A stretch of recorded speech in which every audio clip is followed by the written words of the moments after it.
রাধে রাধে সবাইকে। সেদিন গিয়েছিলাম বড়মার মন্দির। কথায় আছে, ধর্ম যার যার, বড়মা সবার, মাঝে মঙ্গলময়ী। ফেরিঘাটের সামনের গলিটি থেকে পড়েছিল মায়ের লাইন। কত হাজার হাজার মানুষের আনাগোনা, কি ভীষণ লম্বা একটি লাইন।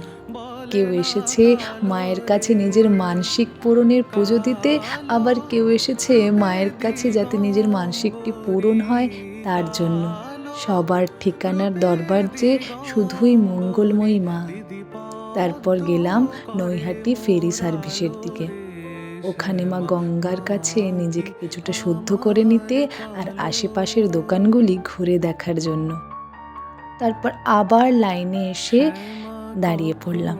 লাইন এগোতে থাকলো, ধীরে ধীরে দর্শন পেলাম সেই মঙ্গলময়ী মায়ের। এই যে আমাদের সকলের বড় মা, কি অপরূপ সুন্দর দেখাচ্ছিল মাকে। জয় বড় মা। সবাই সুস্থ থাকবেন, সাবধানে থাকবেন। রাধে রাধে।